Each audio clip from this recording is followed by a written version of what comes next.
Bem-vindo ao Papo Espírita, a espiritualidade na sua vida. Sejam todos bem-vindos a mais um Papo Espírita. O tema de hoje: o que o voluntariado pode fazer por mim? Para tratar desse assunto, nós trouxemos uma convidada especial, Marisa Fiuza, que é psicóloga, atendente fraterna na Comunhão Espírita de Brasília e facilitadora em grupos de dependência química, além de Miriam dos Anjos e Thelma Alves. Seja bem-vinda, Marisa. Tudo bem com você? Tudo bem, tudo bom, Ana? Olá, Thelma e Miriam, Rodrigo também, e caros irmãos ouvintes, né? É um prazer estar aqui, muito obrigada pelo convite. E vamos trazer algumas reflexões sobre esse tema tão tocante, né? Que é o trabalho de voluntário. Vamos ver o que a gente consegue despertar, né, nas pessoas em relação a esse nobre trabalho. Muito obrigada. E Marisa, nós estamos comemorando esta semana o Dia Internacional do Voluntariado, que foi dia 5 de dezembro. Então, essa semana é a Semana do Voluntariado. E você tem se dedicado a um trabalho muito bonito, que eu tive a chance de conhecer, escrevi uma reportagem sobre isso, chamado Caravanas de Amor. E esse grupo, que foi formado na pandemia, eles preparam, cozinham, né, e entregam marmitas a moradores de rua no Distrito Federal. Foi iniciado na pandemia, mas já está incorporado aos trabalhos da comunhão. E nós sabemos que a doutrina espírita tem como lema: fora da caridade não há salvação. E que todos que se iniciam de alguma forma nos estudos da doutrina são convidados a participar de alguma atividade voluntária, de forma assistencial ou social, né? Então, eu quero começar perguntando para você: por que se dedicar ao próximo é tão importante? E que benefícios o voluntariado nos traz? Então, antes de chegar nesse tema, eu queria fazer um preâmbulo pequeno, né, mas dizer da importância que foi para esse projeto. A gente conseguiu o aval, né? Na realidade, a gente recebeu o aval da comunhão, que nos cedeu a cozinha para que a gente pudesse ampliar essa distribuição de marmitas aos moradores de rua, né? Eu vou falar rapidamente, só para contextualizar, porque muitos não conhecem esse projeto. Esse projeto começou em março de 2020 foi formado por um grupo de pessoas amigas. E nós partimos só para a distribuição das marmitas, não confeccionávamos. Porém, nós recebíamos algumas marmitas de uma instituição que não era da comunhão. E fomos formando um pequeno grupo. Logo 2 meses depois do início da pandemia, ou seja, de março de 2020, nós distribuímos cerca de 60 refeições, né? E depois fomos ampliando nas residências dos próprios componentes do grupo. Partimos já no final do primeiro lockdown, mais ou menos em julho, a gente já estava produzindo de 80 a 120 refeições em residências, né, dessas pessoas do grupo. Éramos um pequeno grupo de 8 pessoas a 10.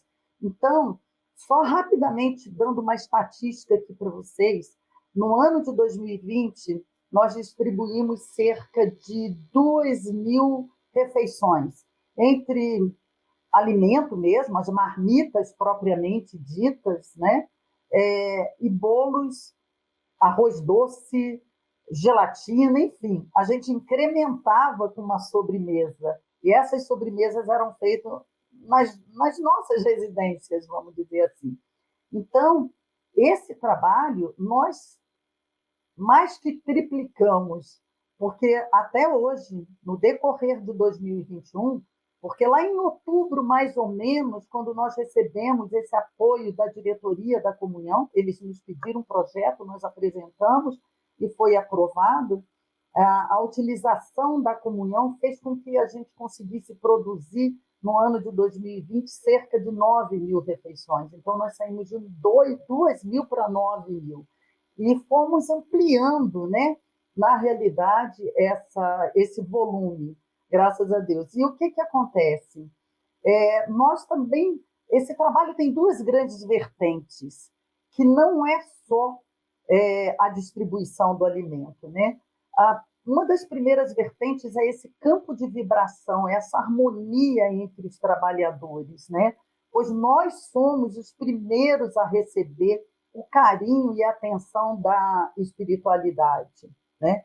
E a outra vertente, ela vai muito além do simples, do atender à necessidade do outro em relação ao alimento, né? Até porque esse alimento não seria, nós distribuímos apenas uma vez por semana, esse alimento não seria suficiente para suprir, né, de fato, a fome. Mas a nossa ação integral, que seria essa segunda vertente, que é levar uma palavra amiga, que é levar uma atenção, um ouvido atento, né? Tornar essas pessoas que são tão invisíveis, torná-las visíveis, né? Ouvidas, para que elas recebam um mínimo de carinho, um mínimo de atenção e recuperem minimamente um pouco da sua dignidade. Então, é um olhar muito com o coração, né? Tem atitude, tem a ação, mas elas podem resgatar um pouquinho dessa dignidade. E nesse campo, nessa seara, nós encontramos na escuridão, porque nós saímos para entregar marmitas, o jantar, né? No período da noite, 6h30, 7 horas, nós estamos saindo. Nós encontramos verdadeiras pérolas, né? A gente chama de pérolas, pessoas que declamam poesias, pessoas que tocam músicas, pessoas que falam um pouco de suas dores, pessoas que choram, pessoas que pedem para que a gente faça uma prece por elas juntos, já paramos em grupos de pessoas e vamos fazer uma prece. Pessoas que choram nesses momentos.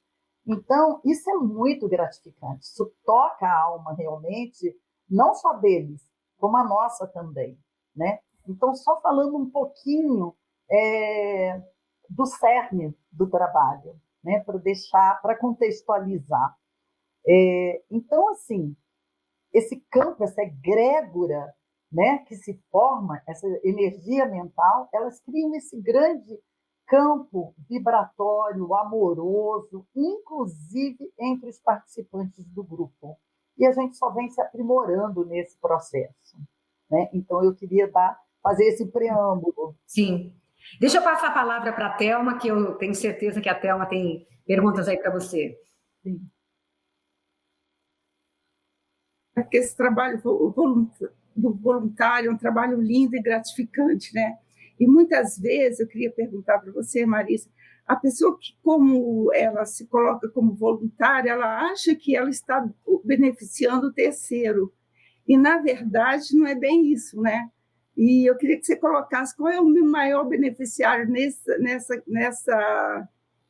nessa relação de voluntário e aquele que recebe. Pois é. Na realidade, eu gostaria até de trazer aqui, vamos ver se dá tempo de eu trazer algumas reflexões, citando pessoas que tanto amor praticaram em suas vidas, né? E é aí que a gente se sente beneficiada. Mas deixa eu fazer a citação de alguns grandes líderes espirituais, como, por exemplo, Mahatma Gandhi, né? Um grande líder espiritual indiano, quando ele coloca: seja a mudança que você quer ver no mundo. Sabedoria pura, né, pessoal? Ainda com outras palavras, também nos colocou a missionária Madre Teresa de Calcutá. O que eu faço é uma gota no meio de um oceano, mas sem ela o oceano seria menor, né? E ainda cito a irmã Dulce, cuja política era a de amor ao próximo, né? Aliás, ela foi escolhida como a mentora do nosso grupo. E, por fim, não podemos deixar de citar aqui, como um grande benefício, Thelma, como você perguntou, né? O trabalho, a seara, de fato, do nosso grande mestre Jesus, né? E citar o primeiro dos seus mandamentos, que seria amar a Deus, né, sobre todas as coisas e ao próximo como a si mesmo. Então, eu trouxe essas citações para que a gente possa refletir sobre o que esses pensamentos têm em comum, se não a importância de fazer o bem. E na medida em que a gente vai se inserindo nesse processo, ele é um crescente, ele é um crescente. Não é hoje eu decidi, vou fazer o bem, vou praticar o bem. E aí eu vou e me ensino, não, mas não gostei disso, não gostei daquilo. Ou seja, todo um processo pelo qual o voluntário passa até ele solidificar essa experiência dentro do seu coração, até ele entender o quanto de ganho ele está tendo com isso, ganho espiritual, ganho no seu crescimento pessoal, né, como ser humano, como você evolui nessa escala evolutiva, nessa nossa jornada evolutiva. Inclusive, eu queria citar aqui que tem pesquisas que nos mostram que ajudar o próximo, né, além de ele alimentar o espírito e sentimentos positivos, ele ajuda a combater a depressão, a ansiedade, né, dentre vários outros males que podem provocar a saúde, né? Então, pelo simples fato de você trazer maior bem-estar para si próprio, você, ao levar bem-estar para o outro, você está doando, né, amor, na realidade. Você está doando amor. Caridade e amor, né, elas estão dentro da lei do amor. Não existem muitas palavras, inclusive no Evangelho, elas são traduzidas como amor. Quando se fala caridade, quando se fala amor, está se falando de caridade, né? Existe até uma sobreposição em vários trechos do Evangelho. Então, você passa a se relacionar com pessoas e com instituições que têm esse mesmo objetivo em comum, que é a prática do bem, né? Da caridade, que estão dentro dessa lei de amor. Dessa forma, você atrai vibrações, né, positivas, contagiando pessoas à sua volta. Então, esse grande campo de vibração ele nos possibilita ter um olhar muito mais generoso em relação ao nosso semelhante, seja o semelhante que for, conhecido ou desconhecido. A gente começa nesse nosso processo que a gente vai crescendo, porque esse trabalho que a gente vai seguindo, que é a verdadeira seara de Jesus, né? Que veio para servir, para ensinar, né? Para mostrar a palavra. Então, esse ensinamento, você vai evoluindo. Quando você vê, quando você percebe, você está tendo um olhar misericordioso, você está tendo um olhar de compaixão, e esses são ganhos imensuráveis, né? Quem é que pensa assim, eu sou misericordiosa, eu tenho compaixão? Você vai vivendo, né? Você vai vivendo.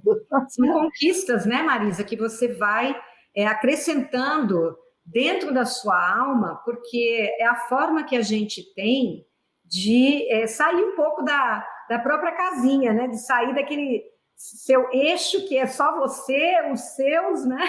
É um exercício. Eu queria passar a palavra um pouquinho para a Miriam, que também tem muito a contribuir aqui conosco, Miriam. E você começa a praticar dentro da própria casa, né? Com seus amigos, no seu lar. É verdade. Não tem distinção, né, para a prática da caridade no trabalho voluntário, né? Eu penso muito que o trabalho voluntário tem um aprendizado fundamental para nós humanos, que é a prática de ser útil. Sim. Porque enquanto a gente está voltado para nossas próprias atividades, nossas tarefas, nós somos úteis a nós. Quando partimos para um trabalho voluntário, seja ele qual for, né? Eu começo a aprender e visualizar que eu tenho em mim algo mais. E é esse algo mais de se tornar útil a um outro conhecido, ou quando ele também é desconhecido, e que aquela minha prática no bem, né, que é a prática de poder auxiliar o outro, eu vou despertando em mim esse bem-estar, né, o bem-estar de ser útil, de levar bem-estar ao outro, né? Eu acho isso muito interessante. Eu me lembro bem no começo, eu e Thelma fazemos parte até hoje de um grupo mediúnico na casa, na Comunhão Espírita, mas no comecinho do grupo, assim que nós entramos, eu em especial, né, sou depois da Thelma, mas nós levávamos nossos filhos, né, nossa família, por um trabalho que durava o dia inteiro na cidade de Lusiânia, que é muito próximo de nós aqui em Brasília. Então, de manhã era o trabalho no orfanato, a gente brincava com as crianças, brincava assim, porque eram crianças com deficiência física, né? E às vezes mental, então a gente ajudava a cuidar daquelas crianças, almoçávamos entre nós e depois partíamos para o trabalho num asilo. Isso foi tão marcante que também marcou a vida da família e dos integrantes do grupo. Então, quando a gente partilha, né, compartilha esses trabalhos, o grupo cresce em entendimento, nós tornamos-nos mais íntimos no sentido de que eu não preciso mais usar uma máscara, uma personalidade, né? Eu sou o que sou na frente dos amigos, e isso fortalece a amizade, isso fortalece os laços da família, e mais do que isso, com o tempo, a gente vai vendo que a providência divina é tão sábia, né? Ela é tão nobre, que ela não esquece ninguém. E é através de uma pessoa que nós vamos ajudando, né? Ou seja, o ser humano ajuda o ser humano. E assim chega a graça divina, né? No começo, as crianças não queriam ir. Muitas vezes, confesso que ia obrigada, porque não entendia ainda a importância que era exercitar em mim o desapego das coisas, exercitar em mim que havia habilidades que deveriam ser exploradas, e só no trabalho voluntário eu iria me adestrar nessas habilidades da paciência, da dedicação, da conversa, da escuta atenta, uma série de habilidades que às vezes no dia a dia a gente não percebe. Thelma, qual é a sua impressão nesse momento que a gente fazia esse trabalho tão lindo, Thelma? Nossa, no começo, como você me falou, a gente ficava assim, impactada, né? Porque você sai da zona de conforto, aí você vê aquele lugar triste, ou então aqueles velhinhos, né? Todos lá meio largados, que na época nós pegamos um osso mesmo, né? Naquela turma lá, ainda estava muito desequilibrado no contexto porque os idosos também tinham problemas, né, mentais, muitos e físicos, então era bem complicado. E no começo é isso, a gente fica impactado. Aí depois, com o tempo, a gente vai se integrando, vendo, abraçando, acolhendo, e isso, assim, a importância de levar os filhos é muito grande, porque até hoje, meus filhos já estão adultos, mas eles vão sempre buscar alguma coisa para ajudar alguém, então, assim, fica nato na pessoa. Mesmo que até ele não frequente alguma religião, alguma instituição, mas eles estão, mãe, eu vou ajudar a tal lugar, mãe, faço questão de ajudar. Então, isso você vê que é gratificante, você vê que, além de você se mudar e se melhorar, você também passou para os seus filhos esse gostinho de ajudar o próximo, né, Marisa? É verdade, Thelma. Inclusive, você estava falando, eu estava aqui pensando, né? O quanto o amor e a caridade, o quão poderosos são, né? O quanto a caridade é poderosa dentro dessa lei de amor, né? Ela é capaz de transformar o egoísmo que a gente sabe que impera no mundo, né? E que tanto sofrimento nos causa. Então, vale a pena a gente pensar, né? Tentando encontrar a sua própria fórmula de fazer o bem. Não tem uma receita de bolo, né, Thelma? É assim, assim, aí você vai se tornar um voluntariado perfeito. É um processo e cada um vai achando o seu lugar, né? Você vê que com uma vida dedicada ao atendimento aos necessitados, né? com amor e fraternidade, como Jesus nos ensinou, né? Nesse mandamento, e quando você segue também, quando você pensa no caminho, nos passos que ele trilhou, né, você associar essas questões da doutrina a sua prática, depois que você já está um tempo nessa prática do trabalho voluntário, você vê, né, que grande trabalho, que grande exemplo Jesus nos deixou, né? Que é esse amor, né? Esse amar a Deus, esse amar o próximo como a si mesmo, né? Então, dentro desse espírito de solidariedade que a Miriam também citou, né? Que você falou também, né, Thelma?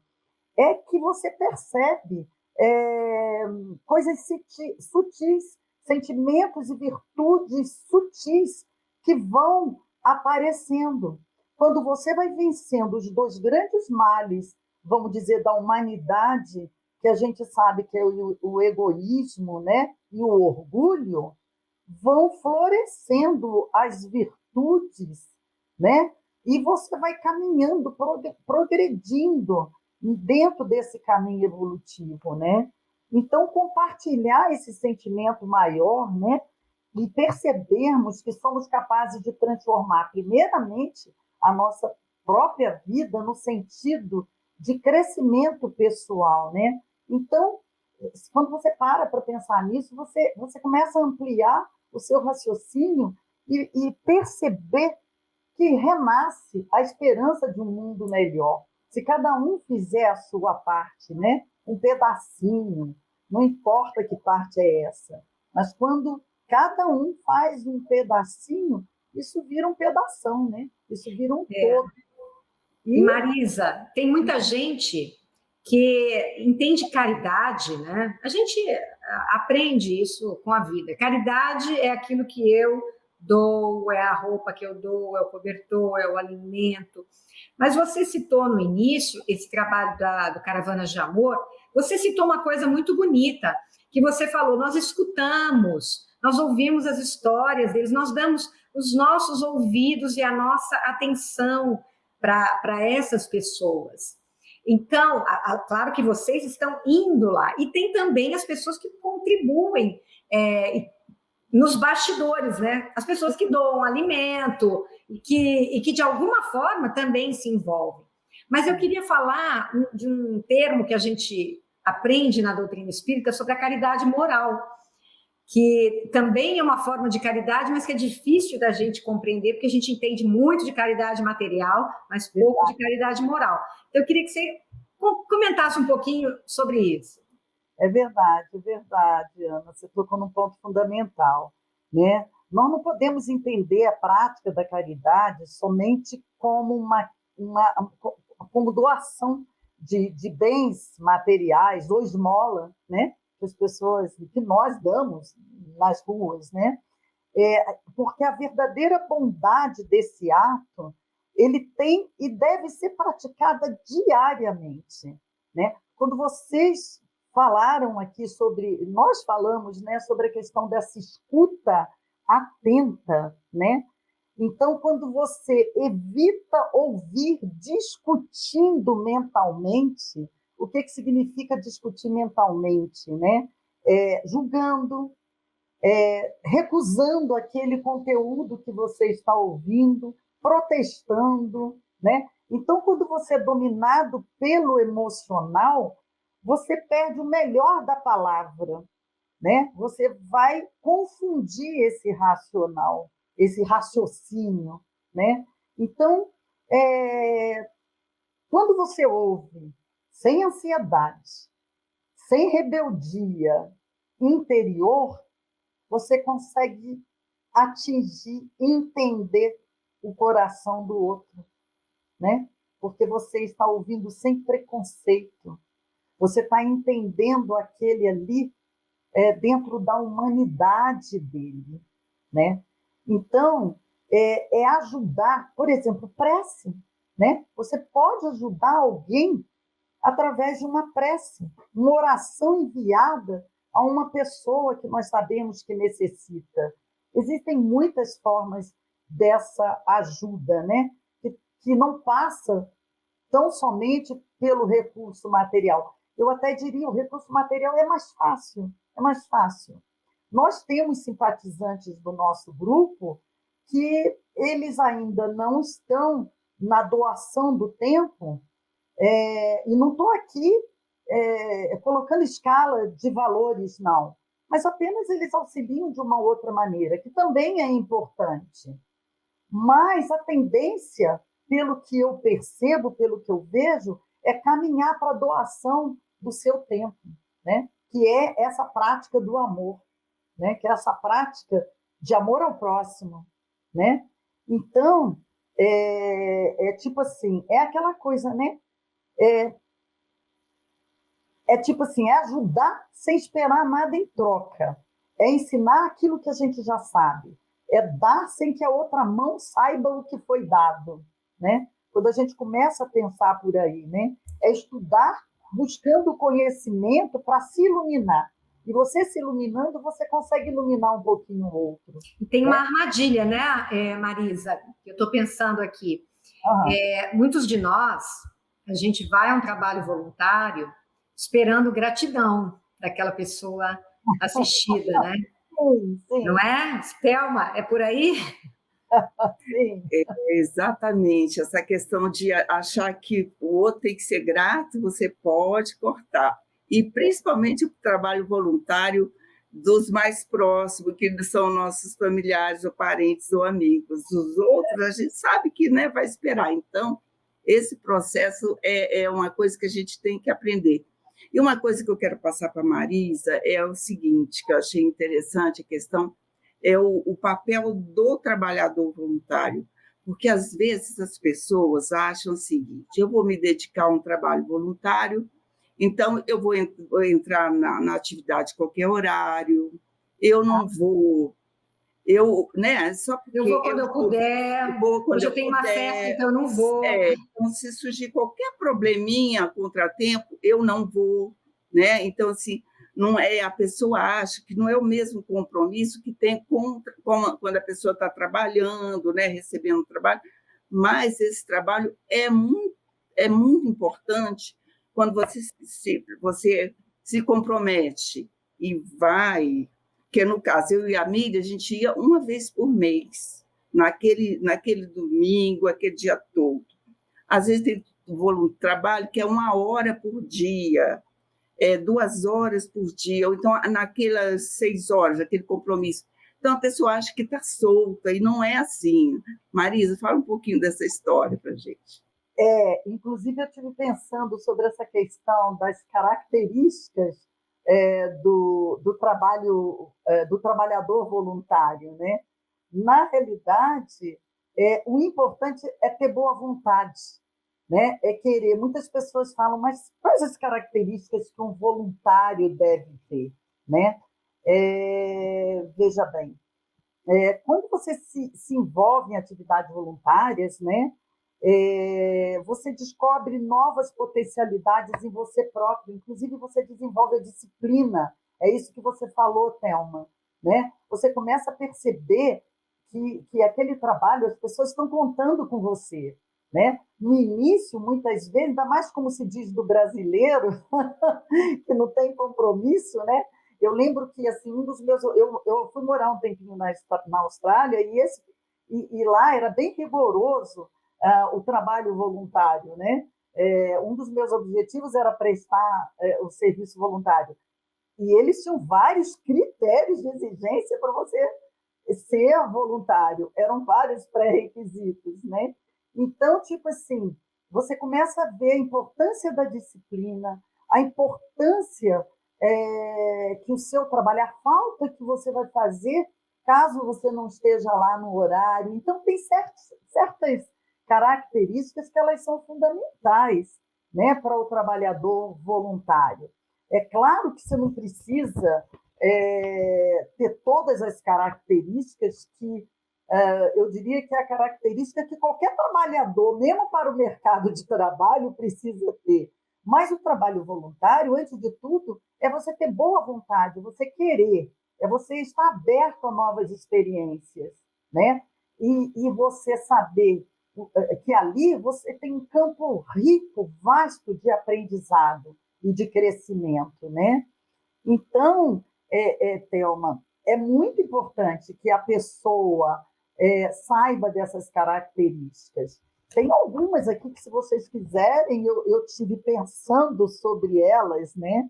Tem algumas básicas que seria, tipo assim, né? Interessado, comprometido, cheio de vontade de viver essas novas experiências, né? Mas ser voluntário, como ele é muito mais do que ajudar, né? Embora, tipo assim, a gente não vai sair colocando uma regra, fazendo pré-requisitos para você trabalhar, mas tem alguns que são importantes, sim. Quem é que não quer ter num projeto social, num projeto que você se engaja, com pessoas que você sabe que você pode contar, né? Tanto na vida profissional, quanto num projeto, né, de trabalho voluntário. Então, por exemplo, características como trabalho em equipe, né?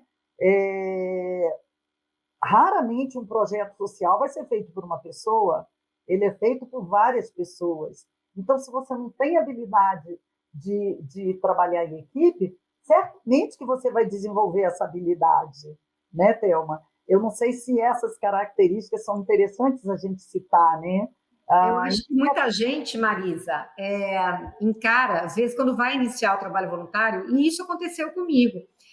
Eu demorei a me encaixar em alguma atividade que eu me sentisse bem ali, que coubesse bem no meu calendário, né, na minha agenda da semana. Mas eu acho que se a gente tem essa ideia, né, eu quero fazer alguma coisa, porque isso vai ser importante para o meu desenvolvimento, né? Não porque eu vou para lá para ajudar, ensinar ou fazer alguma coisa por eles, mas porque isso vai me trazer ganhos como ser humano, né? Para o meu espírito, como meu progresso espiritual. é o meu progresso, exato. E eles estão ali, esses trabalhos todos estão à minha disposição para eu me dedicar e aprender com aquilo, né? É uma escola. Sem dúvida, sem dúvida. Mas a gente tem isso, às vezes a gente não se encaixa, às vezes a gente não se identifica muito, mas só que isso também eu acho que faz muito parte da nossa inexperiência nessa atividade. A gente está acostumado a fazer uma coisa, ser pago por aquilo, eu dedico isso, eu vou receber isso, né? E a gente está muito com a evolução material na cabeça, né? Uma carreira, melhores salários. E quando você vai se disponibilizar para uma atividade que não tem ganho, né? É um ganho subjetivo, como você mesmo falou, às vezes demora um pouquinho para a gente ir esperando, né? Isso, exatamente, Ana. Você tocou num ponto fundamental. Por isso que eu estava colocando aqui, olha, para iniciar, o que é preciso? Eu não posso sair elencando uma série de características, né? Porque senão as pessoas que ainda não têm essa prática, elas falam, mas eu não estou ganhando nada para isso, né? Por isso que eu digo que é importante a gente associar ao estudo da doutrina, né? Porque quando você tem um estudo, veja, na própria comunhão, todos os cursos da DED, né? Da Diretoria de Estudos Doutrinários, elas começam a estimular a prática da caridade, porque nós sabemos que será um processo que as pessoas vão incorporando na medida em que começam a fazer. É como a gente diz, vai caindo um monte de ficha, né? Mas espera aí. Eu, então, que sou, por exemplo, selecionadora, né? Eu venho dessa vertente aí, né? Trabalho na área de recursos humanos, com seleção de pessoal, treinamento e tal.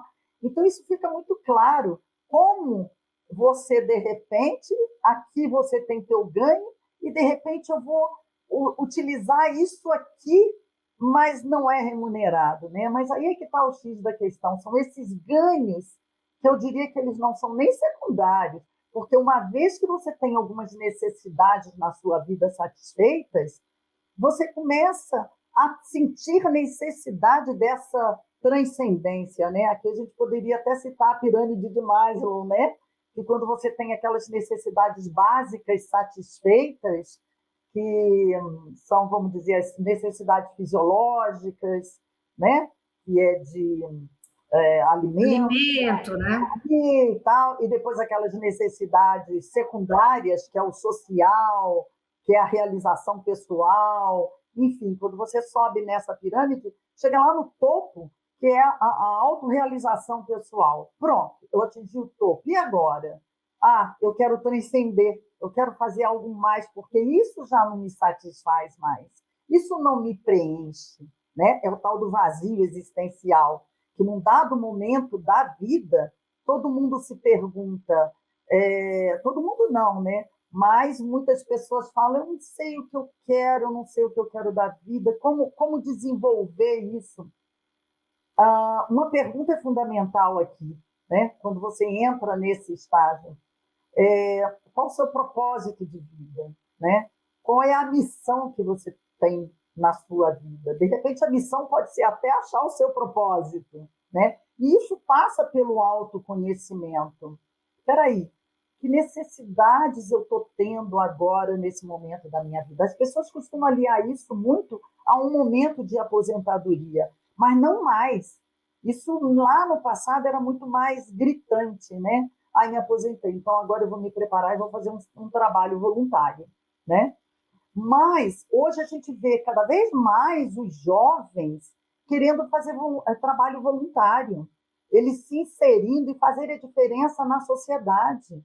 Eu entendo isso até como um despertar de consciência, né? Não só pessoas que estão dentro de uma formação, se eu puder dizer, religiosa, né? Não só, mas eles buscam o trabalho voluntário como uma forma de se ocupar.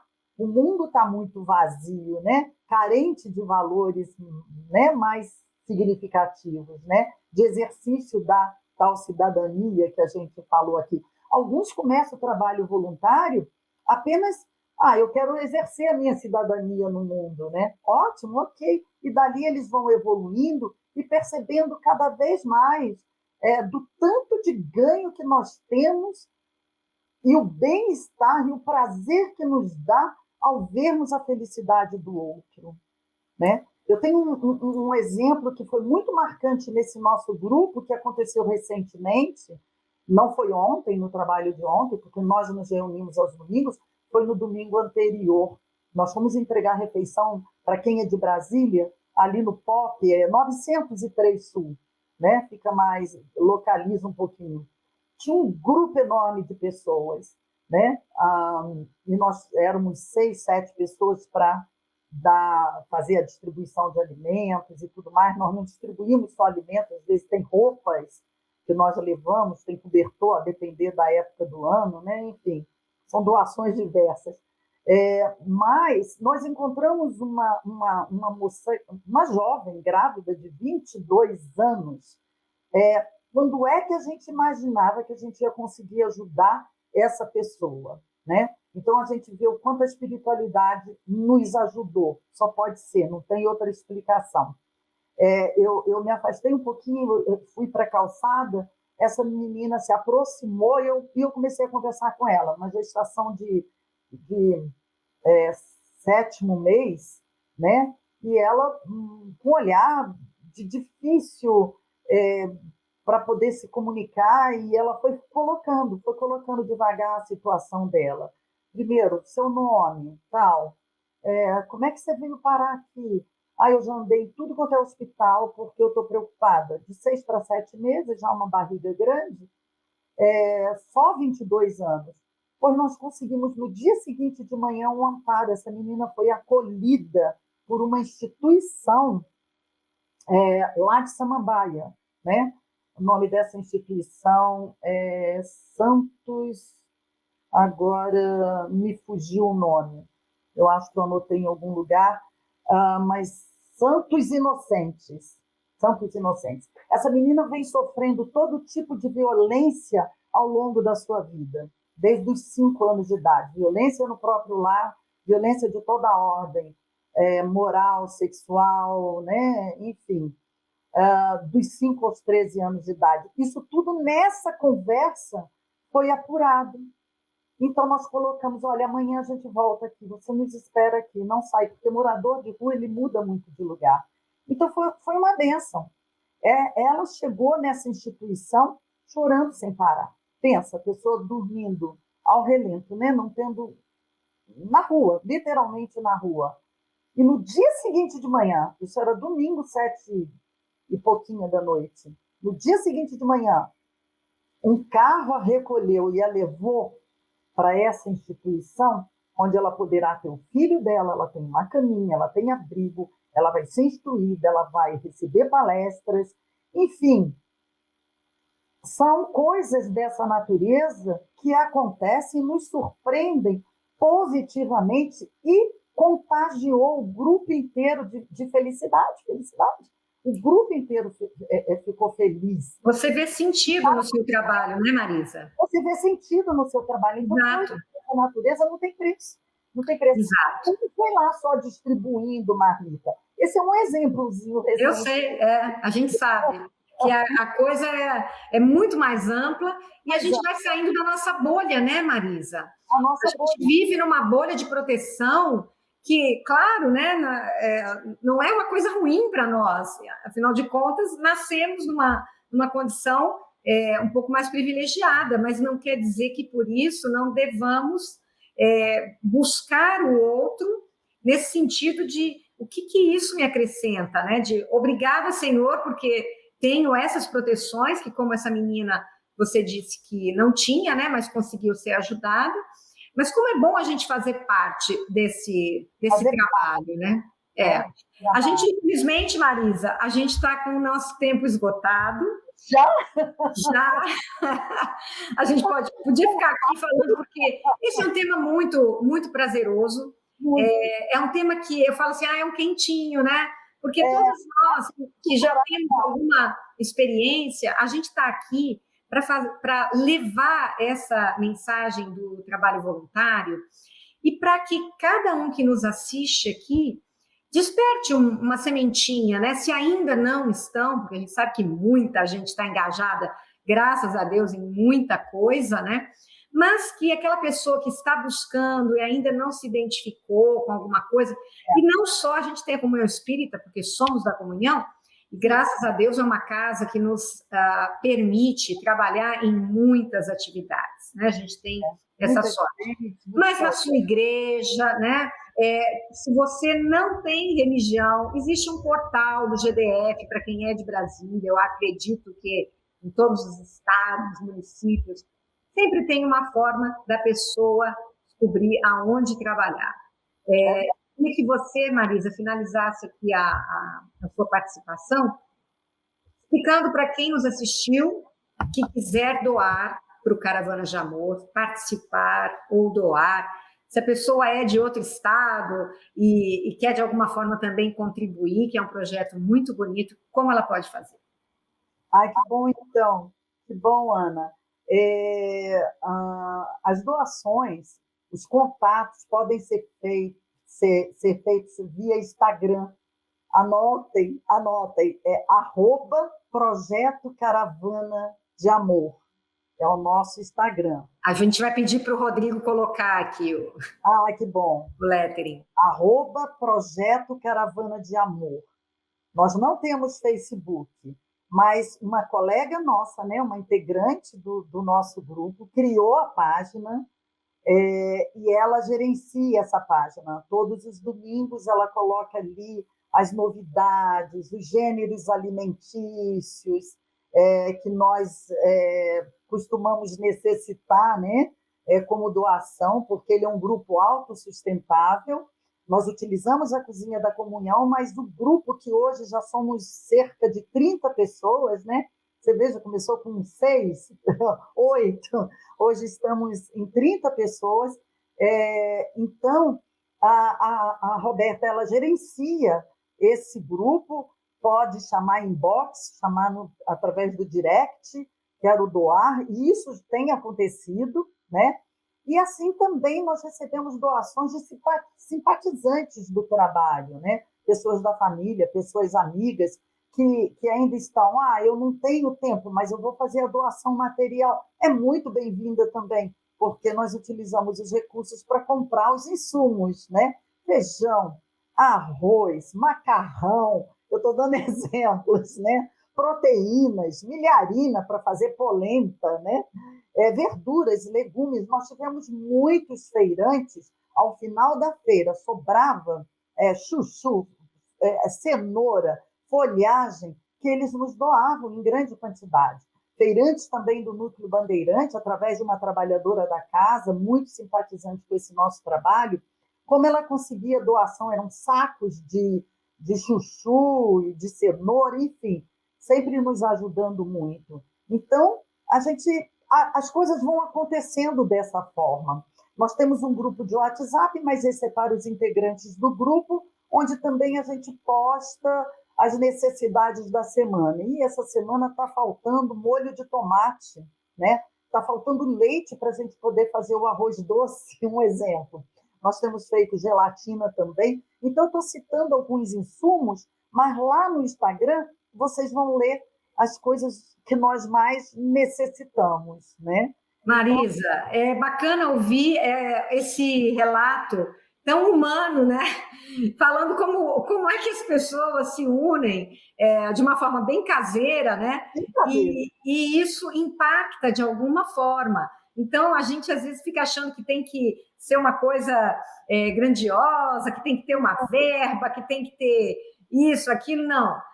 Cada um de nós pode, de alguma forma, fazer a diferença, basta a gente se dispor. Se você não tem coragem ou nem experiência para dar início a um projeto, se junte a um que já está aí trabalhando e ajudando quem necessita. Gente, Miriam e Thelma, também muito obrigada pela participação de vocês. O nosso tempo, infelizmente, se esgotou. Marisa, muito obrigada, parabéns por esse trabalho tão bonito. Obrigada. Eu só queria falar um pouquinho de Chico Xavier, né? Para simplificar. Vamos ver se dá tempo. Pode falar. É pequenininho, é um fechinho final do Chico Xavier. Procure descobrir o seu caminho na vida. Ninguém é responsável por nosso destino, a não ser nós mesmos. Então, para refletir sobre qual é o meu propósito, como é que eu posso começar esse processo? Basta começar. Exatamente. É simples, isso aí. Como você falou. É simples, né? Fica o convite para quem se interessar. A gente também tem lá na Comunhão a Central de Voluntários. Então, a todos que nos assistiram, nosso convite para que neste próximo ano, se você não iniciou, pense aí uma atividade social que você vai, com certeza, se melhorar muito como ser humano. Muito obrigada e até a próxima. Até logo.